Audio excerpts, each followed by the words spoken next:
Welcome to another edition of Expert Talks by Kalkine TV. Sage here, and today's guest is Roger Beaman. He's a CEO of Novel, and for some background, Novel is a no-code platform to simplify the e-commerce integration with Web 3.0. And the NFT market cap crossed the $40 billion mark in 2021 and is estimated to reach over $80 billion by 2025.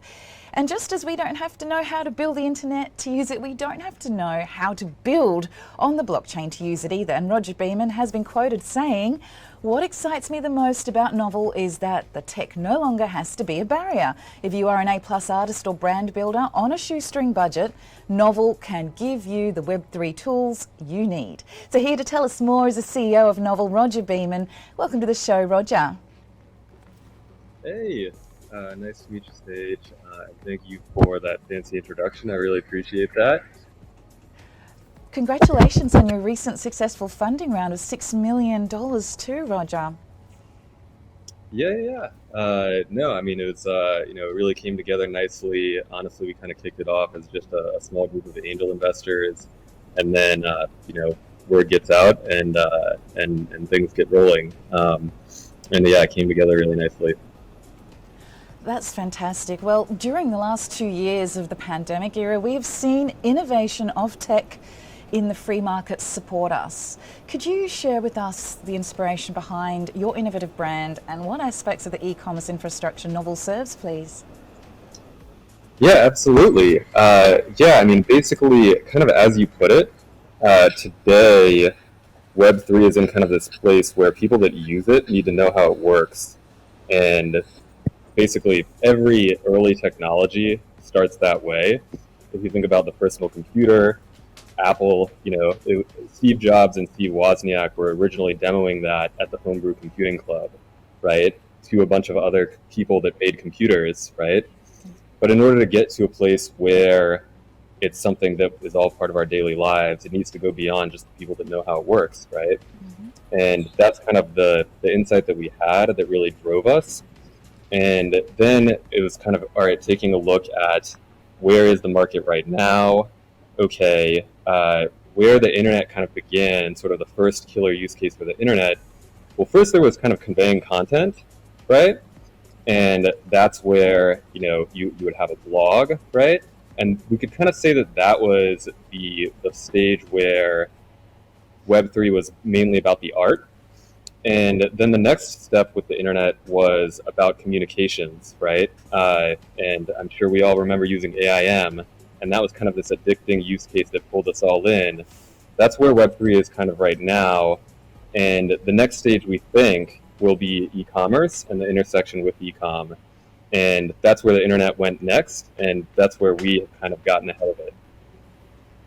Thank you so much for that summary. And I think you're absolutely right. I've seen a lot of fashion brands really just embracing this technological advancement in regards to their online shops being very, very immersive, even from 5 to 8 years ago, from the high level fashion. And it's great that it's now diversifying into ready-to-wear clothes, and I would love to hear more about what your insights are about the major benefits of eliminating the need for coding when it comes to NFT creation and sale via your platform, because I believe that a lot of sellers have to code their promotions and titles and things. Is that correct?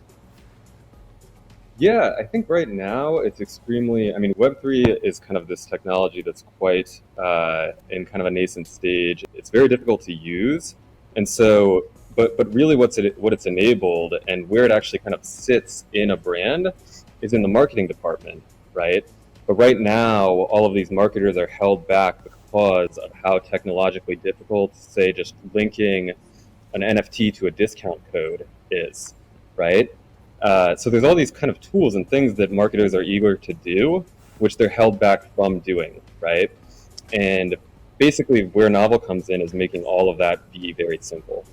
And we think that that's kind of where it has to go for marketers to kind of really be able to use Web3 to its full potential. Yeah, I've heard of some great use cases about change rooms and trying on shoes online before you buy and stuff like that. So it sounds very exciting. But interesting that you say it is difficult to use. A lot of deep tech like robotics and artificial intelligence isn't really created with the end user in mind. I think that's probably what you're saying. Web 3.0, the new era of the internet, what do you think is its defining factor? Do you think that technology needs to improve in the domain before it's more widely accepted? Yeah, I think that Web3, really what it is kind of this idea of a decentralized internet, and it's kind of this community-led version of the internet, right? And where that kind of intersects with brands is this idea of having this sort of community-led movement around your brand, and it's kind of drawing in your core customer. And yeah, I think that that's is and where it stands to be a part of an e-com brand, say a fashion brand, or any brand that has like a particularly large has really a large core, right? We've kind of broken it down, I would say, in terms of what brands have a good fit for Web3. There's sort of two axes. There's GMV, and I think that typically people kind of think about size and think, oh, big brands. But and that's obviously one axis, but the other one really is brand affinity. And what we've found is that even your local coffee shop, right, if it's got a highly engaged audience, it's kind of got this core that wants to be brought in and be a part of that brand, right? And so we've kind of found, and I don't want to name, but you can probably think of large GMV brands that do not necessarily have that same level of affinity, right? But then you can think of large GMV brands that do. And so, there's obviously Gucci, right? Like has like a large core, and you kind of see these like different market caps of these different brands. There's a brand that we're working with called Starface. They've obviously got a large core, and there's kind of these, at each level of the market, there's this different level of brand affinity with these different customers, and we see that that's what really makes or breaks their ability to draw on that core and like do a Web3 offering successfully. Well, I think people love loyalty benefit schemes. People sign up to them quite often, and I think you mentioned tokenization of maybe discount codes and things like that earlier for e-commerce. Do you think that's really going to create a bit more traction with Web3 and e-commerce, these codes and discounts and maybe some cross-collateralization between businesses? Yeah, that's an interesting point. So what we've seen, well, when you talk about the cross-collateralization, I think a particularly interesting idea is bringing together these existing successful Web3 communities, such as Bored Ape Yacht Club, with existing e-com brands. And the kind of partnerships that can happen there, I think, are particularly interesting. And the decentralized web kind of makes that possible in a new way. But generally, I think that, brands have this opportunity to bring together their customers. And a lot of brands have this kind of, if you think about Coachella, for example, right? Like, or we're working with a company that makes raving clothing, right? That's a great example too, where raving is kind of a key part of these people's identity. Maybe they work this 9-to-5 job, and these raves that they go to, it's part of their release, right? And it's something that's core to their identity, and they're actually excited to meet each other, right? And we think that, a really exciting aspect of Web3 generally is the idea that it can bring you closer to your customers, but it can also bring your customers close to each other. That sounds great. So could you help us understand a little bit more about Novel's product in particular? What's the difference between an NFT minted via Novel, and what blockchain does Novel currently support?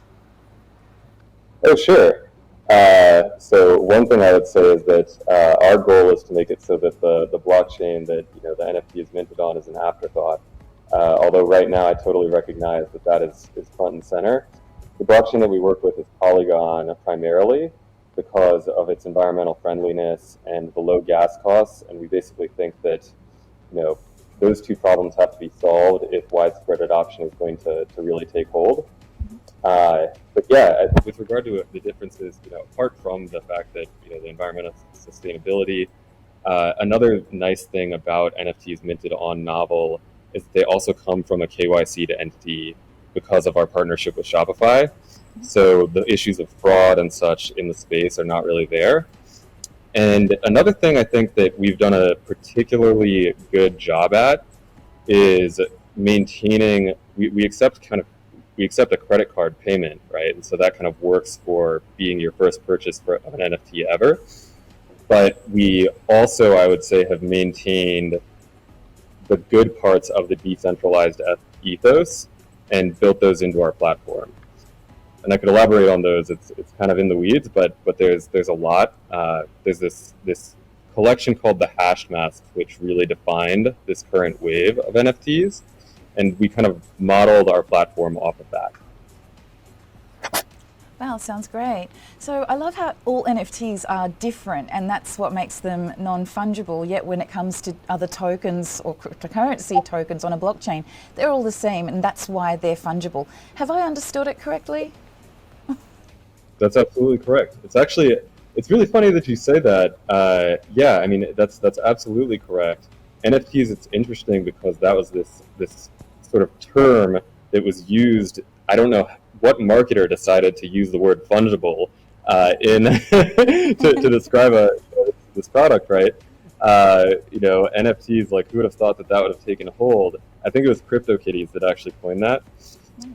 But yeah, that's literally what it means. Basically, I have a background in economics. Fungible, like, literally, basically means exchangeable, right? Like, how exchangeable is this product? So non-fungible essentially means unique. And you think about a currency, a dollar has to be fully exchangeable with another dollar. You don't prefer this dollar over another. And yeah, NFTs, which kind of correspond to private property, you think like a house, right? Like, it's fully unique. Thank you so much for confirming that. So it's great to see so many use cases for blockchain and the democratization it's bringing to many industries, and especially e-commerce in regards to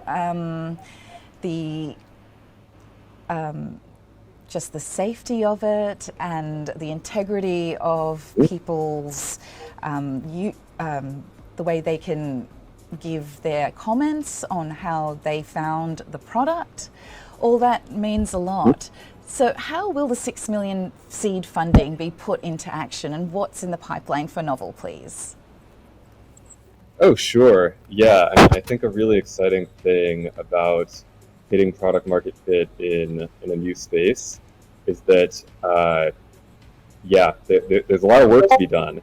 But yeah, our customers are kind of coming to us with ideas, and some of which they don't really know if they're possible yet. And so that's kind of our job, is to just take whatever they've done, whatever our customers are coming up with, and just run with that. And so that's really what we've been doing. And we have a team of very good executors. My co-founder Anna has really done a really great job on partnerships.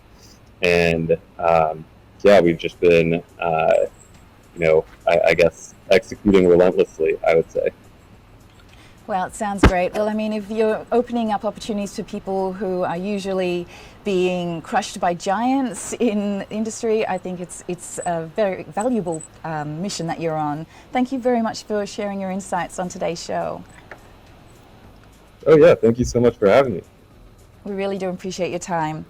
And if you just joined us, we had a very interesting discussion with Roger Beaman. He's a CEO of Novel. For the full recording, head to Kalkine Media's YouTube channel and keep watching for more live expert talks and market insights. Until the next episode, stay apprised and invest wise with Kalkine Media.